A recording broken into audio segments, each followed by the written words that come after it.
علی رسولہ الکریم۔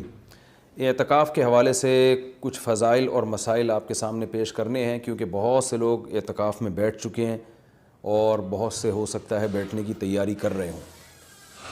اعتکاف وہ عمل ہے جو رسول اللہ صلی اللہ علیہ وسلم نے پابندی سے فرمایا۔ جب آپ صلی اللہ علیہ وسلم کا آخری وقت تھا، عمر کا آخری حصہ تھا، تو اس میں آپ صلی اللہ علیہ وسلم پابندی سے اعتکاف فرمایا کرتے تھے۔ دنیا کی ہر قوم میں اعتکاف کی عبادت رہی ہے۔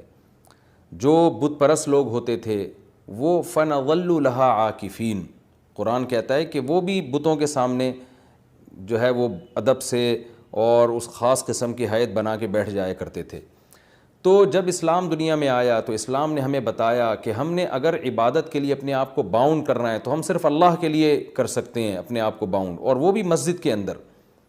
تو نبی صلی اللہ علیہ وسلم نے مسجد میں اعتکاف فرمایا۔ اس وقت سے لے کے آج تک امت آپ صلی اللہ علیہ وسلم کے اس عمل کو فالو کر رہی ہے۔ اس کی فضیلت کیا ہے؟ رسول اللہ صلی اللہ علیہ وسلم نے فرمایا ایک دن کا اعتکاف، بشرطے کے اخلاص کے ساتھ ہو، ایک دن کا اعتکاف آپ نے فرمایا انسان کو جہنم کی آگ سے ایسے دور کر دیتا ہے جیسے زمین اور آسمان کا جیسے فاصلہ ہے۔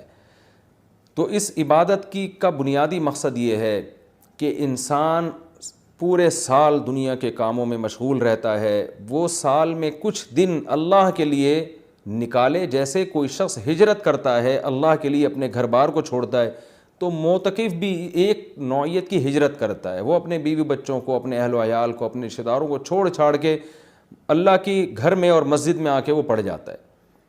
تو اللہ کو یہ عمل بہت محبوب لگتا ہے کہ اتنی مصروفیتوں میں جب لوگ دنیا کی گہما گہمیوں میں مبتلا ہیں، کوئی شخص میری خاطر سب کچھ چھوڑ چھاڑ کے میرے گھر میں آ کے پڑھ جاتا ہے کہ اللہ جب تک تو مجھے معاف نہیں کرے گا، جب تک تو مجھے سیدھے راستے پہ چلنے کی توفیق نہیں عطا فرمائے گا، گویا میں تیرا در چھوڑوں گا نہیں۔ تو اللہ کو یہ عمل بہت محبوب ہے، اور پچھلی امتوں میں بھی کسی نہ کسی درجے میں یہ عمل مختلف شکلوں میں مشروع رہا ہے۔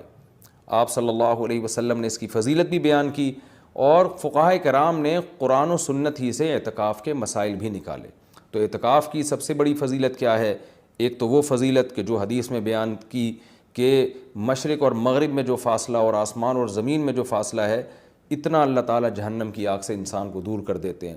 دوسری فضیلت اعتکاف کی کہ اس میں ہم آپ صلی اللہ علیہ وسلم کی ایک سنت کو فالو کر رہے ہوتے ہیں، جو کام نبی نے کیا ہم وہ کر رہے ہوتے ہیں۔ اور قرآن کہتا ہے لَقَدْ كَانَ لَكُمْ فِي رَسُولِ اللَّهِ أُسْوَةٌ حَسَنَةٌ، تمہارے لیے محمد صلی اللہ علیہ وسلم کے عمل میں اسوہ حسنہ، ایک اچھا نمونہ ہے، جیسے انہوں نے زندگی گزاری تم بھی ایسا کرو۔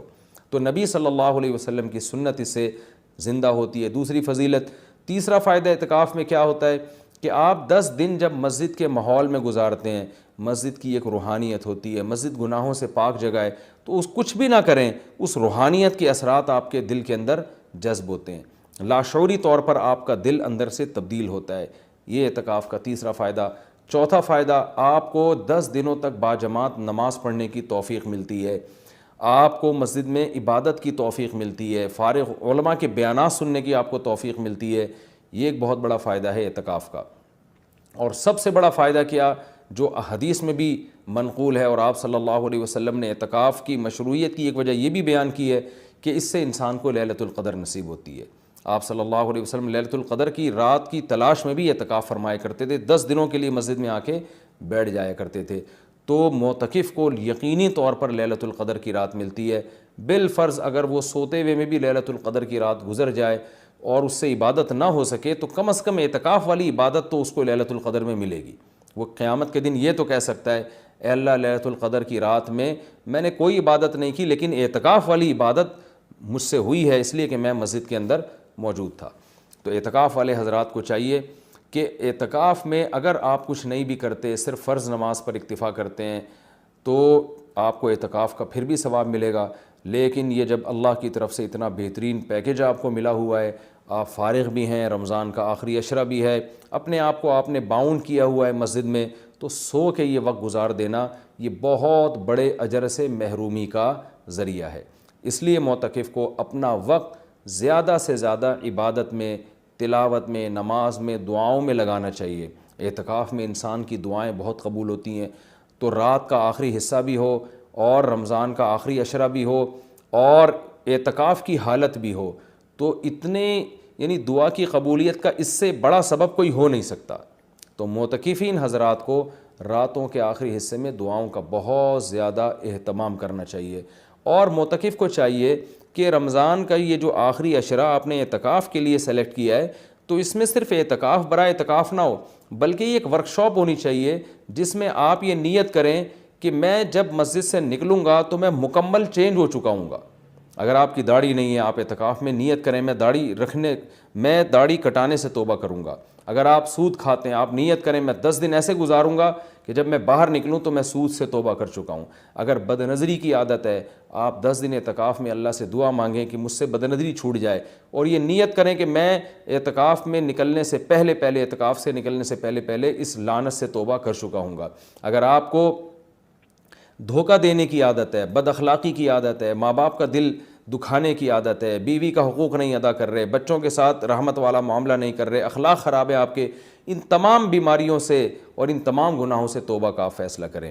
بلکہ میں تو یہاں تک معتکفین کو کہتا ہوں، جو میں نے علماء سے سنا ہے، کہ اعتکاف میں جس دن بیٹھیں سب سے پہلا کام آپ یہ کریں کہ اپنے گناہوں کی ایک لسٹ بنا لیں کہ بھئی میرے اندر یہ گناہ ہے، نماز قضا کر دیتا ہوں، میں شراب پیتا ہوں، میں بدنظری کرتا ہوں، یا میں اللہ نہ کرے اور کوئی بڑا جرم کر رہا ہوں. تو سارے جرائم کی لسٹ بنائیں اور پھر آپ یہ نیت کریں اور وہ پرچی اللہ کے سامنے دعا میں رکھا کریں، اللہ یہ میرے جرائم ہے تو مجھے ان سے توبہ کرنے کی توفیق دے دے.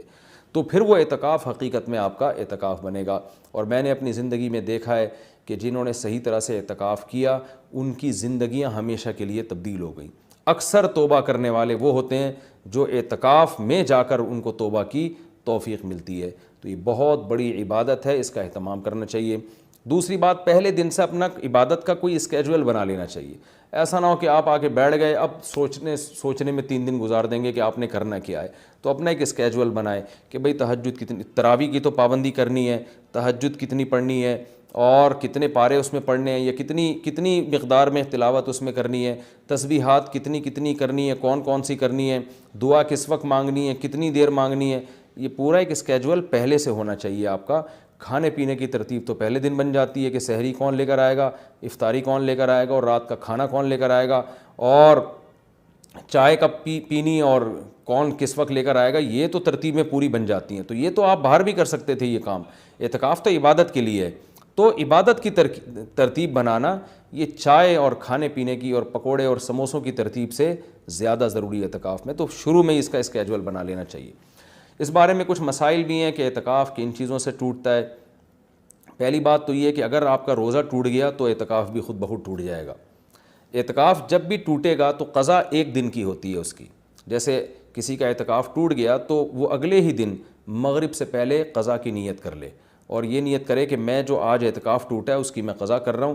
کیونکہ وہ سنت اعتکاف تو اب اس کا ختم ہو جائے گا. وہ ایک قضا اعتکاف کرے اور پھر آگے نفلی اعتکاف کی نیت سے مزید دن اگر باقی ہیں تو مسجد میں بیٹھ جائے. تو وہ 24 گھنٹے روزے کے ساتھ قضا اعتکاف کی نیت کر لے گا. یعنی 24 گھنٹے اعتکاف ہوگا اور روزے کے ساتھ، روزہ جو صبح صادق سے غروب آفتاب تک ہوتا ہے. کن چیزوں سے اعتکاف ٹوٹتا ہے میں اس پہ تذکرہ کر رہا تھا. ایک، روزہ اگر ٹوٹ گیا تو اعتکاف بھی ٹوٹ جائے گا.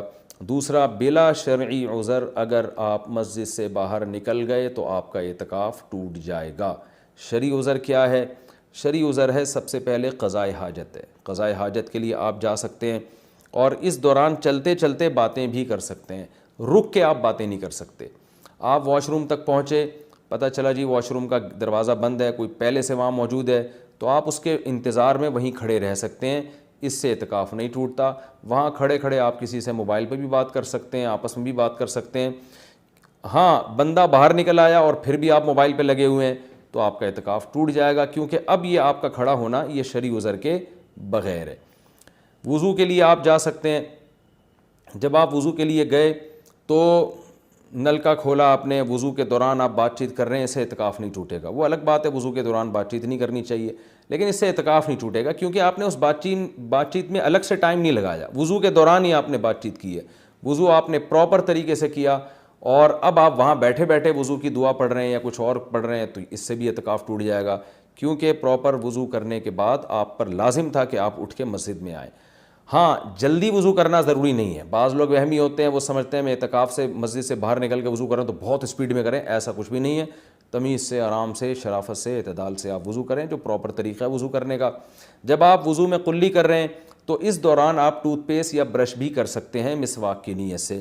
ہاں وضو کرنے کے بعد الگ سے پھر یا الگ سے ٹوتھ پیسٹ یا مسواک کرنے کے لیے مسجد سے باہر جانا, اس سے اعتکاف ٹوٹ جائے گا. وضو کے دوران وضو ہی کی نیت سے یہ کام کیا جا سکتا ہے, تو اس سے اعتکاف نہیں ٹوٹے گا. اسی طرح اگر کسی کے لیے گھر سے کھانے پینے کا انتظام نہیں ہو رہا, کوئی لا کے دینے والا نہیں ہے, تو وہ مجبوراً کھانا کھانے کے لیے بھی باہر جا سکتا ہے, کیونکہ یہ کھانا بھی انسان کی بنیادی ضرورتوں میں سے. آپ ہوٹل سے کھانا خریدنے کے لیے مجبوری میں جا سکتے ہیں اور لا سکتے ہیں. غسل کے لیے, فرض غسل کے لیے تو اعتکاف سے باہر نکلنا بالکل جائز ہے. سنت غسل کے لیے جو راجح قول ہے, جو دلیل کے لحاظ سے قوی ہے, اس کے مطابق سنت غسل کے لیے آپ اعتکاف کے لیے مسجد سے باہر نہیں جا سکتے, چاہے وہ جمعہ کا دن ہو یا کوئی بھی دن ہو.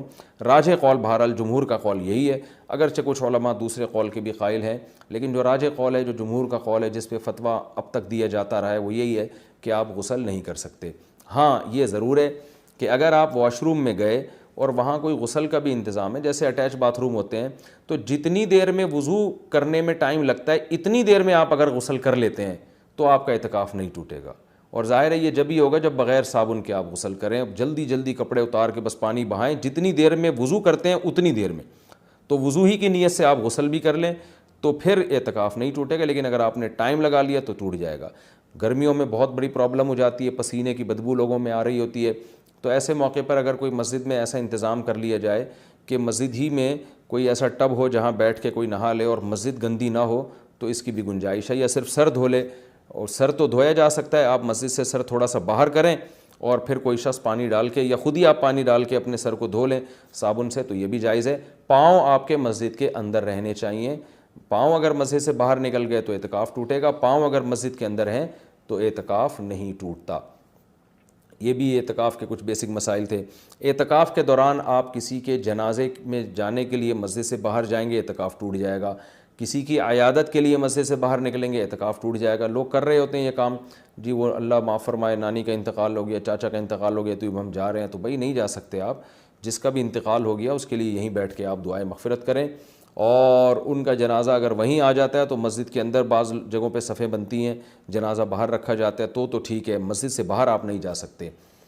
اسی طرح ایک اور بھی گنجائش ہے کہ اگر کسی کو اعتکاف کے دوران پہلے سے پتہ ہے کہ مجھے کسی ضروری کام سے جانا پڑے گا, تو وہ مستثنیٰ بھی کر سکتا ہے. یعنی اعتکاف میں بیٹھنے سے پہلے وہ یہ نیت کر لے کہ فلاں دن اتنے ٹائم تک کا جو وقت ہے میں اعتکاف سے خارج کر رہا ہوں, تو وہ فلاں دن جب آئے گا تو وہ مخصوص ٹائم اس کا اعتکاف میں داخل ہی نہیں ہوگا, تو اس دوران وہ مسجد سے باہر جا سکے گا, اس کا اعتکاف نہیں ٹوٹے گا. یا وہ یہ کہہ لے کہ جیسے کسی نے پیپر دینا ہے تو وہ یہ نیت کر رہے کہ بھائی میں اعتکاف میں تو بیٹھ رہا ہوں, لیکن میرا ایم اے اسلامیات کا یا میرا اکنامکس کا پیپر ہے, تو میں جب پیپر کا ٹائم ہوگا تو میں جاؤں گا پیپر دینے کے لیے اور پیپر دے کے فوراً واپس آ جاؤں گا. تو پہلے سے جو نیت کر لے گا تو اس میں وہ ٹائم اعتکاف میں داخل ہی نہیں ہوگا, اور اس عمل کی وجہ سے اس کا اعتکاف ٹوٹے گا نہیں. البتہ سنت بہرحال یہی ہے کہ پراپر 10 دن تک مسلسل اعتکاف کیا جائے. تو یہ کچھ موٹے موٹے مسائل تھے اعتکاف کے. اور رمضان میں روزے کی حالت میں سرما لگانے سے, کان میں آنکھ میں دوا ڈالنے سے روزہ بھی نہیں ٹوٹتا, اعتکاف بھی نہیں ٹوٹتا. خوشبو لگانے سے نہ روزہ ٹوٹتا ہے نہ اعتکاف ٹوٹتا ہے. باتیں کرنے سے بھی نہ روزہ ٹوٹتا ہے نہ اعتکاف ٹوٹتا ہے. لیکن اعتکاف میں زیادہ باتیں نہیں کرنی چاہیے, عمل کو زیادہ فوکس کرنا چاہیے. اور اگر کوئی گپ شپ لگاتا بھی اعتکاف میں تو اس سے کچھ نہیں ہوتا, لیکن اعتدال سے مسجد کے آداب کا خیال کرتے ہوئے.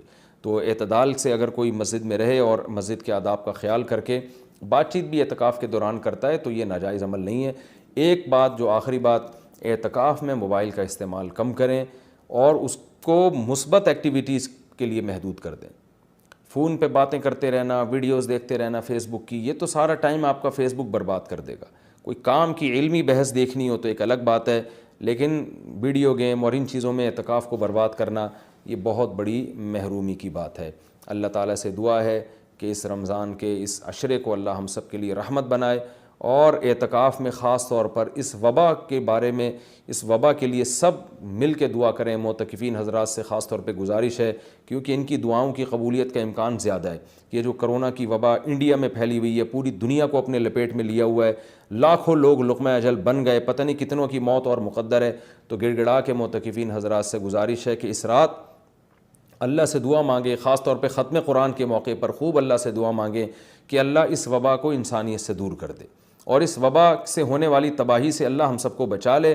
ہم کمزور ہیں اور ہمارے ایمان بھی کمزور، ہمارے جسم بھی کمزور، تو ہم صبر والی زندگی نہیں مانگتے کہ آزمائشیں آئیں اور صبر کریں، بلکہ ہم اللہ سے شکر والی زندگی مانگتے ہیں۔ اللہ تو ہمیں نعمتیں دے اور شکر کی توفیق دے۔ ہاں اگر کوئی مصیبت مقدر میں ہے ہی تو اللہ ہمیں صبر کی توفیق دے، لیکن اللہ ہم سے مصیبتوں کو دور کر لے۔ تو اس وبا کے لیے خاص طور پر دعا مانگنی چاہیے سب کو مل کے کہ انڈیا میں جو حالات ہیں، اللہ ان حالات سے انڈیا کے مسلمانوں کو اور وہاں کے دوسرے انسانوں کو، جو بھی لوگ وہاں بستے ہیں، سب لوگوں کو اللہ محفوظ رکھے اور پوری دنیا کو اس وبا سے اللہ تعالیٰ بچائے۔ شاید اللہ معتکفین کی دعا کی برکت سے اس آئے ہوئے عذاب کو انسانیت سے ٹال دے۔ اللہ تعالیٰ ہم سب کو سمجھنے کی، عمل کرنے کی توفیق عطا فرمائے۔